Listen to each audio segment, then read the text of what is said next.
Hello guys, I am युक्ति ग्रोवर। और जो सब्जेक्ट को हम लोग मिलके मास्टर करेंगे उस सब्जेक्ट का नाम है ऑडिटिंग एंड अश्योरेंस, जो कि सीए इंटरमीडिएट लेवल पे ग्रुप नंबर 2 का पार्ट है। सो गाइस, स्टार्ट करते हैं अपने डिस्कशन के साथ ऑडिटिंग एंड अश्योरेंस से रिलेटेड। अब हम क्या करेंगे, अपने बेसिक डिस्कशन को ना दो पार्ट्स में डिवाइड कर देंगे।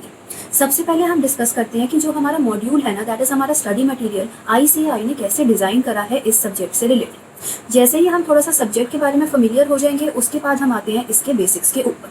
तो सबसे पहले डिस्कशन के फर्स्ट पार्ट से स्टार्ट करते हैं, ऑडिटिंग एंड अश्योरेंस का ओवरव्यू, दैट इज हमारा स्टडी मटेरियल कैसे डिजाइंड है। स्टार्ट करते हैं। ऑडिटिंग एंड अश्योरेंस सारे स्टूडेंट्स जानते हैं 100 मार्क्स का प्योर थ्योरी पेपर है। चलिए, ऑडिटिंग एंड अश्योरेंस सबको दिख रहा होगा एंड नीचे मार्क्स दिख रहे होंगे 100 मार्क्स। अब आईसीएआई ने क्या किया है, इस 100 मार्क्स को ना फर्दर दो पार्ट्स में डिवाइड किया।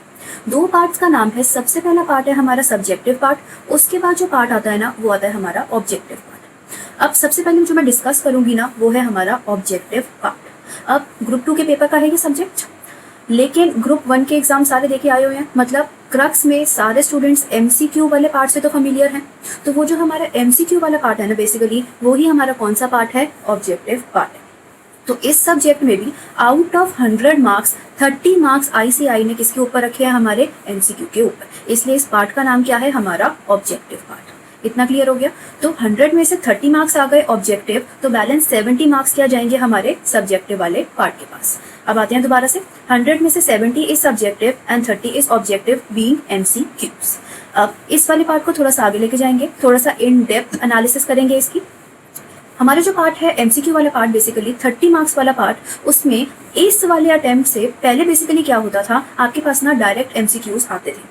इस बार थोड़ा सा डिफरेंट पैटर्न होएगा। उसमें क्या होगा, जो हमारा एमसीक्यू वाला पार्ट है ना वो फर्दर दो पार्ट्स में डिवाइड हो जाएगा। दैट इज आपके पास बेसिक एमसीक्यू जो पहले आते थे वो तो आएंगे ही आएंगे, एक और न्यू कॉन्सेप्ट ऐड हो जाएगा जिनका नाम है केस स्टडी बेस्ड एमसीक्यू। मतलब जो 30 मार्क्स है ना उसमें दोनों तरीके के एमसीक्यू आने वाले हैं, बेसिक एमसीक्यूज भी और केस स्टडी पे बेस्ड होके जो एमसीक्यूज आएंगे वो भी। अब नेक्स्ट पार्ट पे आते हैं हम। ऑब्जेक्टिव हमारा क्लियर हो गया। ऑब्जेक्टिव वाले पार्ट में सिर्फ क्या कवर हो रहा है, एमसीक्यूज। एमसीक्यूज में नेगेटिव मार्किंग बिल्कुल भी नहीं है। नेक्स्ट पार्ट में आते हैं हमारा सब्जेक्टिव पार्ट। अब सब्जेक्टिव पार्ट है हमारा 70 मार्क्स का। अब ये 70 मार्क्स को आईसीएआई ने कैसे डिस्ट्रीब्यूट किया है, सबसे पहले लेके आते हैं पार्ट नंबर 1 जो कि है हमारा 14 मार्क्स का। तो एमसीक्यू के बाद जब आपका नॉर्मल सब्जेक्टिव पेपर स्टार्ट होगा ना, उसका क्वेश्चन नंबर 1 हमेशा फिक्स्ड रहेगा, ये 14 मार्क्स वाले क्वेश्चन। ये 14 मार्क्स वाला जो क्वेश्चन है ना, बेसिकली ये क्वेश्चन का नाम होता है आंसर करेक्ट और इनकरेक्ट। अब आपके पास बहुत सारी स्टेटमेंट्स आ जाएंगी। स्टेटमेंट्स को आपने बताना होगा कि ये करेक्ट है या फिर इनकरेक्ट है, उसके मार्क्स दिए होंगे, प्लस उसका रीजन भी स्टेट करना होगा। दोबारा से, ये जो 14 मार्क्स वाला टॉपिक आया है, ये 14 मार्क्स में बेसिकली क्या है, हमारे करेक्ट और इनकरेक्ट है। अब करेक्ट इनकरेक्ट में स्टैंडर्ड नंबर ऑफ क्वेश्चंस है, आपके पास 7 क्वेश्चंस आएंगे, 2 मार्क्स ईच। कौन से क्वेश्चंस हैं, करेक्ट और इनकरेक्ट। स्टेटमेंट दे दी जाएगी आपको मेंशन करना होगा ये स्टेटमेंट करेक्ट है या फिर इनकरेक्ट, लेकिन सिर्फ करेक्ट इनकरेक्ट लिखने से आपको मार्क्स नहीं मिलेंगे, आपको करेक्ट रीजन भी कोट करना होगा। अब हमारे 30 मार्क्स यहाँ पे हो गए आउट ऑफ 100। नेक्स्ट 14 मार्क्स हमारे यहाँ पे हो गए, जो हमारे फिक्स है, करेक्ट इनकरेक्ट आना ही आना है और फर्स्ट क्वेश्चन होना है। अब आते हैं हम बैलेंस मार्क्स के ऊपर। बैलेंस आते हैं हमारे पास 56 मार्क्स। तो अब देखो, आधा पेपर हमारा अभी तक कंप्लीट हो गया है। बैलेंस आधा जो है ना, ये है हमारा कंप्लीट थ्योरी वाला पार्ट। मतलब यहाँ पे आपको एक्चुअल में मेहनत करनी पड़ेगी। यहाँ पे वो सारे क्वेश्चंस आएंगे जितने भी हम चैप्टर्स और स्टैंडर्ड्स में कवर करेंगे। तो ये जो बैलेंस सब्जेक्टिव पार्ट है ना, कोर सब्जेक्टिव पार्ट, यहाँ पे आपके आएंगे सारे चैप्टर से बेस्ड क्वेश्चंस। अब यहाँ पे क्वेश्चंस जो है ना, मोस्टली तो रेंज करेंगे 4 मार्क्स के, लेकिन 1-2 क्वेश्चन जो होंगे वो 3 मार्क्स के भी आएंगे। मतलब प्योर थ्योरी इज 56 मार्क्स वाला पार्ट। अब यहाँ पे कौन से क्वेश्चंस आते हैं, डायरेक्ट चैप्टर्स से क्वेश्चंस आते हैं, स्टैंडर्ड्स से क्वेश्चंस आते हैं। चैप्टर्स आप सबको पता होगा, स्टैंडर्ड्स वर्ड आपके लिए न्यू होगा। स्टैंडर्ड्स ऑन ऑडिटिंग, ऐसे स्टैंडर्ड्स होते हैं जिनको ऑडिटर फॉलो करके किसी भी ऑर्गेनाइजेशन की ऑडिट करने जाता है। नेक्स्ट जो आपके पास क्वेश्चंस आ सकते हैं वो है केस स्टडी बेस। मतलब 100% प्योर थ्योरी अगर आएगी ना तो वो इन 56 मार्क्स में ही आएगी। एक सेकंड दोबारा लूंगी। 100 मार्क्स दो पार्ट्स में डिवाइड करे थे, 70 और 30।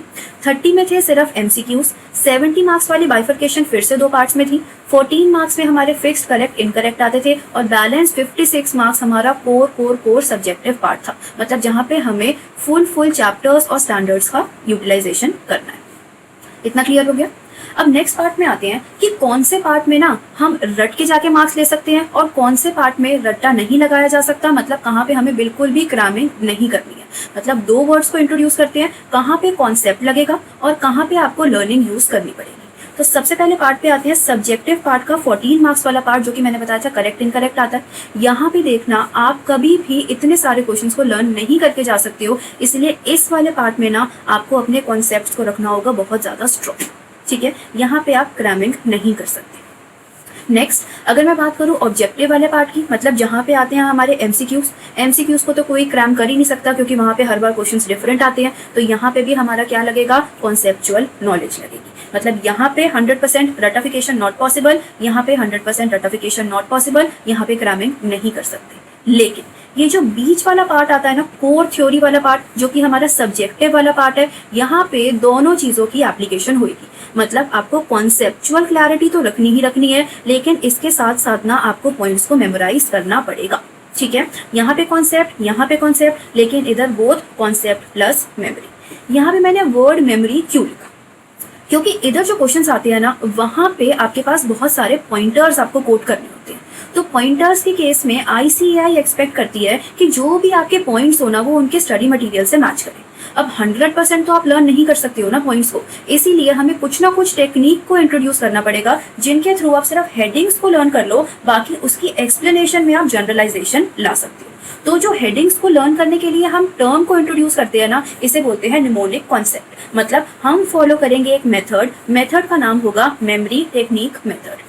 इस मेथड से हम कभी भी पॉइंट की एक्सप्लेनेशन को लर्न नहीं करने वाले हैं, सिर्फ हेडिंग्स को लर्न करेंगे। मतलब MT stands for memory technique हम किसके लिए यूज करेंगे, फॉर लर्निंग हेडिंग्स, क्योंकि हमें हेडिंग्स लिखने में ना एग्जैक्ट होना वेरी इंपॉर्टेंट है, कंपल्सरी ही समझ लो।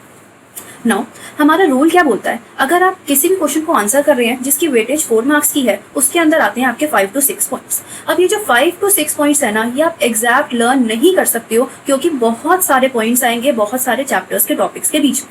तो हमारा बेसिक रूल ये कहता है कि जहाँ पे आपकी हेडिंग के अंदर की एक्सप्लेनेशन आती है ना, वहां पे तो आप जनरलाइजेशन को यूज कर सकते हो, लेकिन हेडिंग्स के केस में आप जनरलाइजेशन यूज नहीं कर सकते। मतलब हेडिंग्स को आपको एज इट इज लर्न करना पड़ेगा। इसलिए जो हम रूल फॉलो कर रहे हैं ना मेमोरी टेक्निक, उससे हम सिर्फ हेडिंग्स को लर्न करेंगे, जिसमें हम सारे के सारे कीवर्ड्स को एक स्टोरी के फॉर्म में लर्न कर लेंगे। तो यहाँ पे क्या लिखा है, एक पॉइंट हमेशा याद रखना, इंपॉर्टेंट पॉइंट है।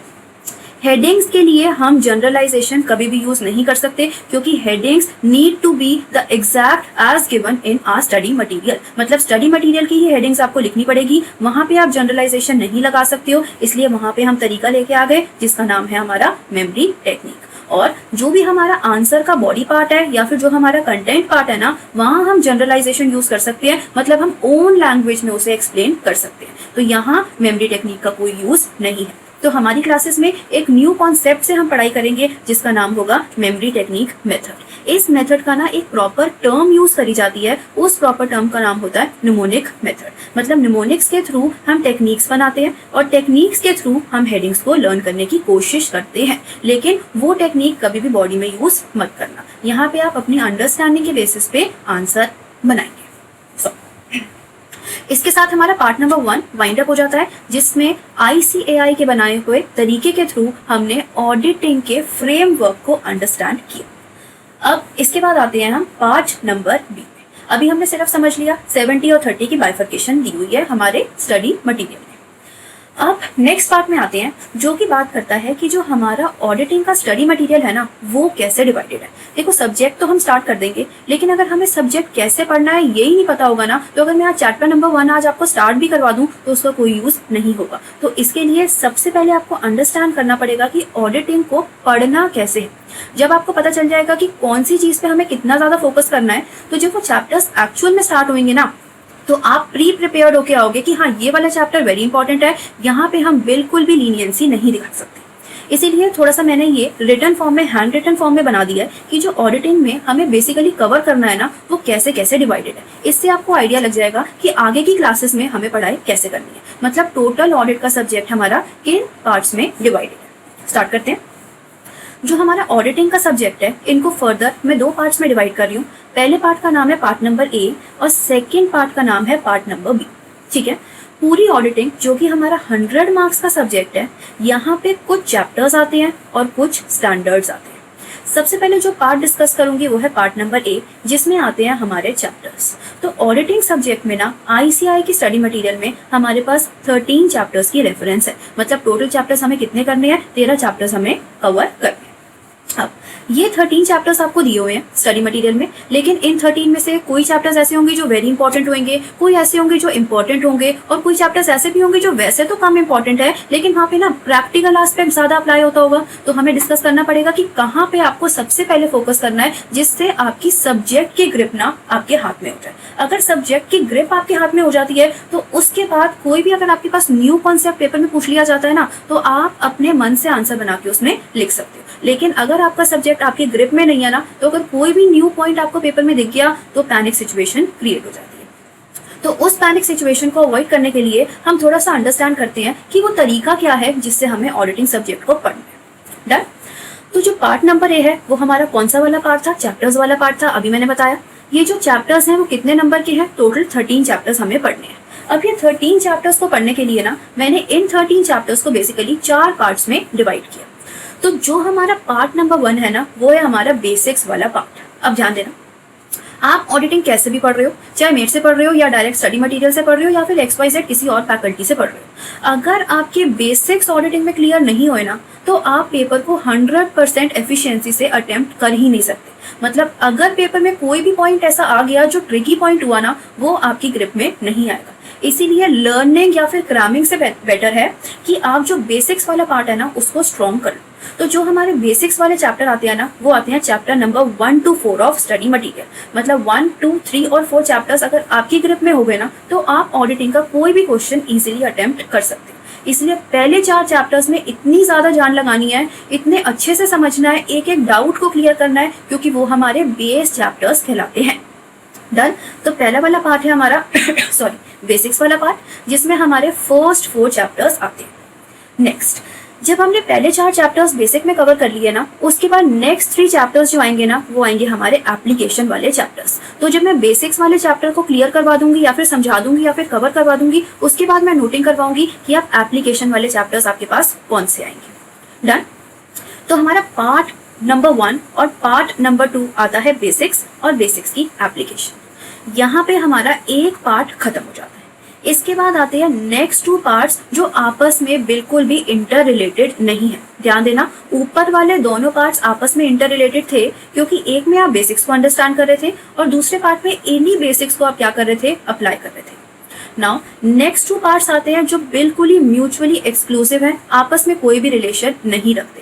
आप सब लोगों ने लॉ में एक चैप्टर पढ़ा होगा, ऑडिट एंड ऑडिटर्स। वही वाला सेम चैप्टर हमारे ऑडिटिंग के भी सब्जेक्ट में डाल दिया है with the name of company audit. मतलब वहां पे लॉ में जो आप ऑडिट एंड ऑडिटर्स पढ़ के आते हो, वो ऑडिट में क्या कहलाता है, कंपनी ऑडिट का चैप्टर। और ध्यान देना, वहां पे भी वो अच्छी खासी वेटेज रखता है और यहाँ पे भी 10 to 12 मार्क्स की वेटेज हर अटेम्प्ट में रखता ही रखता है कंपनी ऑडिट वाला चैप्टर। इतना क्लियर हो गया। अब लास्ट वाले पार्ट में आते हैं। अब यहाँ पे है ना हमारे पास 2 चैप्टर्स हैं। चैप्टर का नाम है ऑडिट ऑफ फाइनेंशियल स्टेटमेंट्स या फिर audit of elements of financial statements, और दूसरे चैप्टर का नाम है ऑडिट ऑफ डिफरेंट एंटिटीज। ये 2 चैप्टर्स है ना, मैं गारंटी से बोल सकती हूँ, अगर ये 2 पार्ट्स आपको नहीं आए, मतलब बेसिक्स और एप्लीकेशन वाला पार्ट अगर आप लोगों ने नहीं समझा ना, तो ये वाला जो पार्ट है ना, वो आपका 100% बाउंसर जाने वाला है। मतलब अगर आप ये वाला पार्ट अच्छे से अटेम्प्ट करना चाहते हो, तो ऊपर वाले 2 पार्ट्स को बहुत अच्छे से समझना। मतलब 4 पार्ट्स को कैसे कवर करेंगे, सबसे पहले बेसिक्स पे पूरी जान लगाएंगे। जैसे ही बेसिक्स हमें समझ में आ जाएगी, हम एप्लीकेशन करने के केपेबल हो जाएंगे। मतलब बेसिक्स और एप्लीकेशन आप कवर कर लोगे with my guarantee. Company audit वाला ऑडिट एंड ऑडिटर्स आप लोग ऑलरेडी ग्रुप नंबर 1 में करके आए हो। आपको बेसिक आइडिया है कि ऑडिट से रिलेटेड क्या क्या प्रोविजंस है हमारे कंपनीज एक्ट में। लेकिन लास्ट वाले पार्ट को कवर करने के लिए आपको तीनों स्टेप से होके आना है। मतलब यहाँ वाला पार्ट तभी समझ आएगा जब ये वाले पार्ट हमारे अच्छे से माइंड में क्लियर होंगे। तो इसके साथ हमारा पार्ट नंबर 1 खत्म होता है, जिसमें हम सबसे ज्यादा फोकस करने वाले हैं ऊपर वाले 2 पार्ट्स में, जो कि आपस में इंटर रिलेटेड है। डन। अब इसके साथ हमारा part number A wind up हुआ, जिसमें कितने चैप्टर्स आ रहे थे, 13 चैप्टर्स आ रहे थे। और ध्यान देना, इंटरमीडिएट लेवल पे आपका जो पेपर आ रहा है ना, वो मोस्टली पार्ट नंबर ए से ही आता है। मतलब हमारे सिलेबस में मोस्टली क्वेश्चंस कहाँ से पूछे जाते हैं, जो कि चैप्टर बेस्ड हमारे क्वेश्चंस होते हैं। स्टैंडर्ड से क्वेश्चंस आते हैं लेकिन कंपैरेटिवली लेस आते हैं एज कंपेयर टू चैप्टर्स। अब नेक्स्ट पार्ट में आते हैं जिसका नाम है स्टैंडर्ड्स ऑन ऑडिटिंग, हमारा part number B. Standards on auditing को शॉर्ट फॉर्म में बोलते हैं हम SA। ध्यान देना, ये स्टैंडर्ड्स ऑन ऑडिटिंग कहलाते हैं, स्टैंडर्ड्स ऑफ ऑडिटिंग नहीं कहलाते। अपने आप नोट कर लेना, SA refers to standards on auditing. अब चैप्टर्स वाला पार्ट तो आपको क्लियर हो गया होगा, चैप्टर्स तो हम बचपन से पढ़ते हुए आ रहे हैं, लेकिन स्टैंडर्ड्स ऑन ऑडिटिंग एक न्यू कॉन्सेप्ट लग रहा होगा कि ये स्टैंडर्ड्स बेसिकली है क्या। तो यहाँ पे ध्यान देना, आप सब लोग अकाउंट्स पढ़ रहे हो, अकाउंट्स में एक वर्ड आता है ना AS stands for accounting standards, जो हमें अकाउंटिंग करने का तरीका बताते हैं। बस ऑडिटिंग में हम वर्ड्स को आगे पीछे कर लेते हैं, S को आगे कर देते हैं और A को पीछे कर देते हैं। तो अब यहाँ पे जो स्टैंडर्ड्स बन गए ना, ये क्या कहलाए जाते हैं, स्टैंडर्ड्स ऑन ऑडिटिंग। वहां पे AS क्या बताते हैं, अकाउंट्स को कैसे बनाना, यहाँ पे स्टैंडर्ड्स क्या बताते हैं कि हम लोगों ने ऑडिट बेसिकली कैसे करनी है। तो कोई भी ऑडिटर जो ऑर्गेनाइजेशन में ऑडिट करने जा रहा है ना, उसे स्टैंडर्ड्स ऑन ऑडिटिंग को फॉलो करना क्या है, कंपल्सरी। स्टैंडर्ड्स बेसिकली बेस बताते हैं कि आप लोग ऑडिट को कैसे कंडक्ट करोगे प्रॉपर मैनर में। इतना क्लियर? एक बार लास्ट टाइम रिकॉल कर लेते हैं। जो हमारा ऑडिटिंग का सब्जेक्ट था 100 मार्क्स का, 2 पार्ट्स में डिवाइडेड है, part number A, part number B। Part number A में आते हैं हमारे सारे चैप्टर्स, जो कि है टोटल 13 इन नंबर्स। 13 चैप्टर्स को फिर से 4 पार्ट्स में डिवाइड किया था। बेसिक्स, उसकी एप्लीकेशन, लॉ से जो पढ़ के आ रहे हैं, कंपनी ऑडिट, और 100% जो बिल्कुल अलग चलते हैं, जो ऊपर वाली 3 चीजों के बाद ही आप अप्लाई कर पाओगे, वो है audit of elements of financial statements and audit of different entities. इतना क्लियर हो गया? हमारी क्लासेस का मेजर फोकस कहाँ रहेगा, हमारे चैप्टर्स वाले कॉन्सेप्ट पे। क्यों? क्योंकि मेजर पेपर आता है इस वाले पार्ट से। इसका मतलब ये नहीं है कि हम स्टैंडर्ड्स पे कम ध्यान देंगे, स्टैंडर्ड्स पे भी हम ध्यान देंगे, लेकिन यहाँ पे थोड़ा सा हम एक्स्ट्रा फोकस करेंगे, क्योंकि हमारा पॉइंट क्या है, एग्जाम में अच्छे मार्क्स को स्कोर करना। नेक्स्ट पार्ट नंबर B में लास्ट टाइम रिकॉल करवा रही हूँ, पार्ट नंबर B में क्या आता है हमारा, स्टैंडर्ड्स मतलब SA स्टैंडर्ड्स ऑफ ऑडिटिंग नहीं, स्टैंडर्ड्स ऑन ऑडिटिंग, जो कि टोटलिटी हमारे पास है 36 इन नंबर। मतलब 30 से ऊपर हमारे पास स्टैंडर्ड्स ऑन ऑडिटिंग गिवन है, जिसमें से कई इंपॉर्टेंट है और कई थोड़े से लेस इंपॉर्टेंट भी हैं। वो जैसे ही हम स्टैंडर्ड्स वाले पार्ट में आएंगे ना, हम डिस्कस करेंगे। तो लास्ट टाइम हमारे पास 13 चैप्टर्स है कवर करने के लिए और 36 स्टैंडर्ड्स है हमारे पास कवर करने के लिए। एक छोटी सी गुड न्यूज ये है कि अब ऑन कमिंग अटेम्प्ट्स के लिए 36 स्टैंडर्ड्स में से ना 7 to 8 स्टैंडर्ड्स ऐसे हैं जो कि बिल्कुल ICAI ने रिमूव कर दिए। तो स्टैंडर्ड्स वाले पार्ट में ना हमारी रिस्पॉन्सिबिलिटी थोड़ी सी कम हो जाती है, हम थोड़े से लीनियंट हो सकते हैं कि हाँ, थोड़ा सा हमारा सब्जेक्ट का जो बोझ था ना, वो कम हो गया। मतलब ये वाला पार्ट जो ऐसा है, जो सारे स्टूडेंट्स को बॉदर करता है, सारे स्टूडेंट्स का एंड में मैसेज आता है कि मैम चैप्टर्स तो हम कवर कर लेंगे अच्छे से, स्टैंडर्ड्स का ना बिल्कुल शॉर्ट में हमें ना कुछ ऐसी आप नोट्स प्रोवाइड कर दो जिससे हम थोड़ा थोड़ा पढ़ के जाएं और स्टैंडर्ड्स वाले क्वेश्चंस को अटेम्प्ट कर लें। तो ICAI ने थोड़ा सा आपका फायदा कर दिया है, थोड़ा सा सिलेबस को रिड्यूस करवा के। लेकिन तब भी कवर हम एक एक स्टैंडर्ड करेंगे, इन डेप्थ करेंगे, फुल अंडरस्टैंडिंग के साथ। और जहाँ पे वहाँ पे लर्निंग वाला पॉइंट आएगा, वहाँ पे हम मेमोरी टेक्निक्स को भी यूज करने वाले हैं। तो हम टोटल कितने चैप्टर्स पढ़ने वाले हैं, 13, और कितने स्टैंडर्ड्स पढ़ने वाले हैं, 36 माइनस 7 to 8 to 9 जितने स्टैंडर्ड्स डिलीट हुए हैं, उसमें से भी जितने मेरे को इंपॉर्टेंट लगेंगे वो डिलीट होने के बाद भी हम कवर करने वाले हैं, क्योंकि वो कहीं ना कहीं चैप्टर्स में अपना पॉइंट रखते हैं। मतलब कहीं ना कहीं वो रेफरेंस लेके आते हैं चैप्टर्स के बीच में। डन? चलो, अब हमने सब्जेक्ट का ओवरव्यू ले लिया कि ICAI ने सब्जेक्ट को कैसे डिवाइड करा है, 70-30 के रेशियो में डिवाइड करा है। चैप्टर्स और स्टैंडर्ड्स के बीच में हमने सब्जेक्ट को कवर करना है। अब थोड़ा सा अपने क्लासेस के बारे में जानते हैं, मतलब थोड़ा सा हाइलाइट्स को समझते हैं कि हमारी क्लासेस की हाइलाइट्स क्या है। हम लोग ऑडिटिंग की क्लासेस में ऐसा क्या एक्स्ट्रा करने वाले हैं जिससे हमें सब्जेक्ट को पढ़ने में मजा आए। तो पॉइंट नंबर 1 ये रहेगा कि जितने भी स्टडी मटेरियल में आपके पार्ट्स है ना, या फिर जितना भी स्टडी मटेरियल का आपका पोर्शन है, उसकी हम करने वाले हैं 100% कवरेज। मतलब 100% कवरेज रखेंगे स्टडी मटेरियल, इंक्लूडिंग जितने भी आपके पास बैक में क्वेश्चंस दिए होंगे ना, हर चैप्टर के बीच में, हर चैप्टर के एंडिंग में, वहां पे हम उसको कवर जरूर करेंगे। नेक्स्ट, हमने 100% कवरेज रख ली, क्वेश्चंस भी कवर कर लिए। नेक्स्ट जो मोस्ट इंपॉर्टेंट पार्ट है वो है क्यूमुलेटिव रिवीजन। हम आगे आगे बढ़ते जाए और हमें पीछे का कुछ भी याद ना होना तो कोई यूज नहीं है आगे बढ़ने का। इसीलिए हम आगे आगे बढ़ेंगे और पीछे का हर रोज हर क्लास में हम जरूर कुछ ना कुछ पार्ट डिस्कस करेंगे। इस चीज को बोलते हैं cumulative revision. Next, regular test series. अब फेस टू फेस होते तो मेरी हर क्लास में टेस्ट होते हैं, अब हम फेस टू फेस नहीं है तो हम लोग पूरी कोशिश करेंगे कि मैं जूम वाली सीरीज पे या फिर जूम वाली मीटिंग में आपके रेगुलर टेस्ट सेशंस को अटेंड करूँ। मतलब मैं खुद मॉनिटर करूंगी और आप सारे स्टूडेंट्स क्या देने वाले हैं, टेस्ट देने वाले हैं। इसके बाद हम हर क्लास के बाद एक सेशन रखने वाले हैं जिसका नाम होगा हमारा 15 मिनट्स टेस्ट। मतलब आज की क्लास में हमने जितनी पढ़ाई करी, आज का सेशन जैसे ही कंप्लीट हुआ तो उसके एंड में पूरे सेशन में हमने जितनी पढ़ाई करी होगी उससे रिलेटेड मैं एक मिनी टेस्ट बना के यहाँ पे फोटो अटैच कर दूंगी। आपका काम होगा उसके आंसर्स को अपनी अपनी नोटबुक्स में लिखना। और उसके बाद जो कि वेरी इंपॉर्टेंट पार्ट है, डाउट सेशंस। डाउट जरूर आने चाहिए और डाउट जरूर क्लियर भी होने चाहिए, वो भी ऑन टाइम। इसलिए आप लोग जैसा भी कंफर्टेबल समझेंगे, जूम के थ्रू या फिर व्हाट्सएप के थ्रू रेगुलर डाउट सेशंस हम कंडक्ट करेंगे या फिर रखेंगे। नेक्स्ट, अब हमारी क्लासेस में पढ़ने के लिए ना बेसिकली क्या 2 रूल्स आपको हमेशा माइंड में रखने। सबसे पहले तो मैं यहाँ पे बोलूंगी, मैं टॉपिक को समझाऊंगी, आप लोग सुन लोगे, सिर्फ उसके बेसिस पे पढ़ाई नहीं हो सकती, आपको नोट्स बनाना कंपलसरी है। देखना, किसी भी थ्योरी सब्जेक्ट को ना अगर आप सिर्फ सुन के चले जाओगे ना तो आप पेपर में अटेम्प्ट नहीं कर सकते हो। जब तक आपको राइटिंग प्रैक्टिस नहीं होगी ना तब तक आपका 100% कॉन्फिडेंस नहीं आ सकता। हमने अपनी राइटिंग प्रैक्टिस को क्या करनी है, इम्प्रूव करनी है और उसको एनकरेज भी करनी है। इसीलिए आपको रेगुलर नोट मेकिंग सेशन करना ही पड़ेगा। मतलब मैं सारे नोट्स यहाँ पे लिखूंगी, आपको क्लास को पॉज करना है और वो नोट्स ओन लैंग्वेज में अपने रजिस्टर्स में बनाने। तो यहाँ पे लिखा हुआ है मेकिंग नोट्स इज कंपल्सरी। इसका रीजन मेरा फायदा नहीं है, रीजन आपका फायदा है, क्योंकि अगर आप लिखोगे तो आपको प्रैक्टिस होएगी, आपको पता चलेगा कि कौन सा वो एरिया है जहाँ पे आपको इम्प्रूवमेंट करनी है, कि आपको हेडिंग्स में प्रॉब्लम आ रही है या आपको कंटेंट में प्रॉब्लम आ रही है। हर स्टूडेंट की प्रॉब्लम यूनिक होएगी, वो तभी पता चलेगा जब आप नोट मेकिंग को क्या करोगे, एक हैबिचुअल हैबिट में लेके आओगे। नेक्स्ट, दूसरा वेरी इंपॉर्टेंट पॉइंट आता है कि हमें ना क्या यूज करने हैं, हाईलाइटर्स को यूज करना है। अब देखो, ऑडिटिंग में ना मार्क्स को अटेन करने के लिए आपको ना कीवर्ड्स लिखना होता है कंपल्सरी। मतलब अगर एग्जामिनर आपके आंसर शीट में कीवर्ड्स को नहीं देखेगा ना तो वो आपको मार्क्स नहीं देगा, या फिर जितने आपको मार्क्स मिलने चाहिए थे ना उससे थोड़े से कम ही आप स्कोर करोगे। इसीलिए एग्जामिनर को हमने क्या करना है, इम्प्रेस, अपनी नॉलेज को क्या करना है, एनहांस। तो उसके लिए हमें कीवर्ड्स पता होना कंपल्सरी है।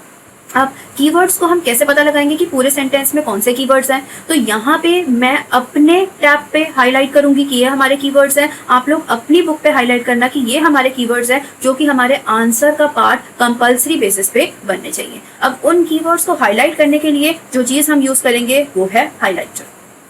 तो हमारे क्लास की 2 इंपॉर्टेंट टिप्स जरूर याद रखना। एक तो नोट्स बनाने से बिल्कुल नहीं बच सकते, और सेकंड आपको अपने चॉइस ऑफ कलर का हाइलाइटर लेना कंपलसरी है। हाइलाइटर लेने का पर्पस सिर्फ चीज को सुंदर बनाना नहीं है, हमें कीवर्ड्स को मार्क करना है और कोशिश करनी है कि हम वो कीवर्ड्स को, सारे के सारे कीवर्ड्स को अपने आंसर का पार्ट जरूर बनाए। मतलब हमें एग्जाम में कोट करना उन्हें कंपलसरी है। ऐसा भी ना हो जाए कि सिर्फ हाईलाइट करके रख रहे हो और लर्न नहीं कर रहे। हाईलाइट करने का पर्पस ही ये है कि हम उन्हें अच्छे से लर्न करेंगे और उन्हें कहाँ मेंशन करेंगे, अपनी आंसर शीट में। इतना क्लियर हो गया ना। एक लास्ट पार्ट पे आती हूँ। आप लोग कोशिश करना कि ना 2 कलर के पेन का यूज करो। अब 2 कलर के पेन किस लिए, जो एक आपका फर्स्ट कलर का पेन होगा ना उससे आप लोग बनाना नोट्स, और जो सेकंड कलर का पेन होगा ना तो जैसे ही हमारा एक टॉपिक खत्म होता है तो उस टॉपिक से रिलेटेड जितने भी इंपॉर्टेंट क्वेश्चंस है ना जो आज तक पेपर में आए हुए हैं, या तो वो करेक्ट इनकरेक्ट या फिर वो पूरे के पूरे सब्जेक्टिव वाले 4 मार्क्स वाले, वो ना मैं टॉपिक के साथ साथ डिक्टेट कर देती हूँ कि हाँ ये छोटा सा टॉपिक है। फॉर एग्जाम्पल ऑडिट डॉक्यूमेंटेशन क्या होती है, ये हमारा टॉपिक है, हमने टॉपिक को एक्सप्लेन कर दिया। इसके बाद इस टॉपिक से रिलेटेड जितने भी इंपॉर्टेंट क्वेश्चंस जो पहले आ चुके हैं ना वो मैं टॉपिक के साथ ही डिक्टेट करूंगी। तो आपको वो बाइफर्केशन दिखाने के लिए कि हमने लिखा क्या था, मतलब टॉपिक का कंटेंट क्या था और कौन से क्वेश्चंस आए उस टॉपिक से रिलेटेड, इसलिए दोनों के बीच में एक डिफरेंशिएटिंग फैक्टर बन जाए। इसलिए प्रेफर करना आप 2 कलर के पेन्स को यूज करो। एक से आप कंटेंट लिखना, दैट इज अपने नोट्स बनाना, और सेकंड पेन से आप क्या करेंगे, इंपॉर्टेंट क्वेश्चंस को लिखना। और कोशिश करना, क्योंकि फेस टू फेस क्लास नहीं है, मैं नहीं देख सकती हूँ, आप जहां पे कंटेंट लिख रहे हो ना उसके इंपॉर्टेंट क्वेश्चंस जस्ट उसी के साथ ही लिखना, क्योंकि एंड में सारे क्वेश्चंस एक साथ मिल जाते हैं और आपको ये नहीं पता चलता कि इस पर्टिकुलर क्वेश्चन का ना जो रेफरेंस टॉपिक है वो कहाँ पे है। अगर आप स्टार्टिंग से ही अच्छे से काम करोगे तो एंड के कंफ्यूजन को आप रिड्यूस कर सकते हैं।